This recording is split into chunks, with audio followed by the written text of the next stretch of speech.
After 40 years of a brutal clerical dictatorship, today 80 million Iranians have had enough. Nationwide protests involving hundreds of thousands of Iranian citizens have raged for the past 14 months in towns and cities across Iran. Men, women, students, teachers, truck drivers, sugarcane workers, business owners, pensioners have taken to the streets in protest at the violence and larceny of the fascist clerical regime that has stolen Iran's wealth, oppressed its people, and waged proxy wars across the Middle East. Iran's middle class has virtually disappeared. Poverty is widespread. People now struggle to feed their families against a backdrop of power cuts, water shortages, soaring food prices, and unpaid wages. But instead of trying to mend Iran's broken economy, the mullahs have used their equivalent of the Gestapo, the Iranian Revolutionary Guards Corps, IRGC, to crack down on the demonstrators. As we just heard, arresting over 7,000, murdering and torturing some of them in prison.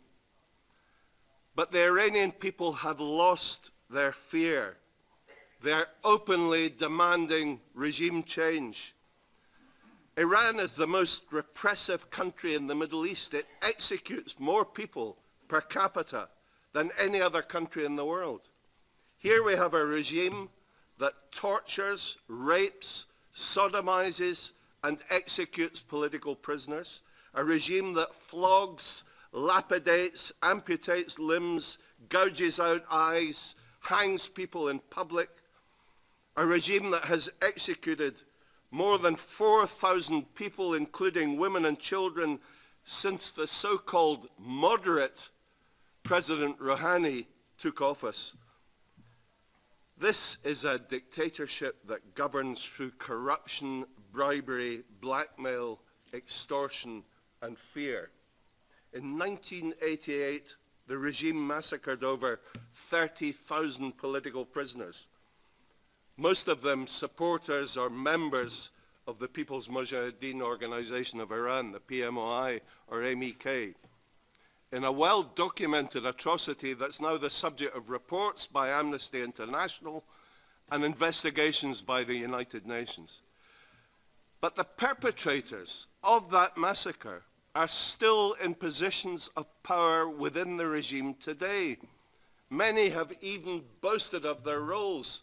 At the weekend, Khamenei appointed Ibrahim Raisi as the senior justice, the head of the judiciary, a man who was one of the key executors, the key criminals during the 1988 massacre of political prisoners. He has just been made head of the Iranian judiciary. This is a regime that is now using its embassies as bomb factories and terror cells, plotting murders here in Europe and in America, as evidenced by the arrest on the 30th of June last year of Asadollah Assadi, a diplomat so-called from the Iranian embassy in Vienna. Assadi has been charged with handing over a bomb to 2 Iranian agents, instructing them to bomb a rally in Paris organized by the PMOI and the National Council of Resistance of Iran, the main democratic opposition to the mullahs. And similar action has been taken against Iranian terrorist plots in the US, Denmark, Bulgaria, the Netherlands, and other European nations who are now imposing their own sanctions on the Iranian regime and blacklisting some of its agents. In December last year, the Albanian Prime Minister, Edi Rama, expelled Iran's ambassador and first secretary on the grounds that they posed a security risk to the people of Albania. But despite this appalling record of human rights abuse and crimes against humanity, we still have EU governments that prefer to overlook these issues and seek to continue to sign trade deals as an act of craven appeasement of this vile, violent Iranian regime. France, Germany, and my own country, the UK, appear to have a greater lust for blood-soaked dollars, which apparently outweighs their desire for human rights.